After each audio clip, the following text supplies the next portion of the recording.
ګرانو مسلمانانو وروڼو، د انسان چې څومره ارمانونه په دنیا کې دي، د هغې ارمانونو سره یو ارمان دا هم وي چې الله ماله خپل کور راکړي. خپل چت وي زما، په پردي کور کې نه اوسېږم، کرایدار مالک راته نه وي ولاړ، په پردۍ کوټه کې نه یم پروت. نو د ارمانونو سره نور چې څومره خواهشات دي، یو خواهش یې دا وي چې زما خپل کور وي.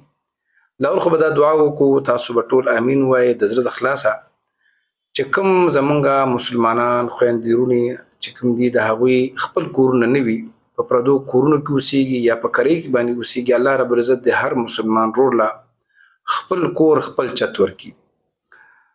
نو د دې کورونو د اغوستو دپاره خلک بیا مزدوریانې هم کوي، ډېر محنتونه هم کوي، مسافریانې هم کوي. خو چونکې حالات داسې راغلي دي چې ځمکې اغوستل دا د سړي د وس نه بار شوي دي، خو هغه یو بادشاه چې کوم دی چې زموږ خالق او مالک دی،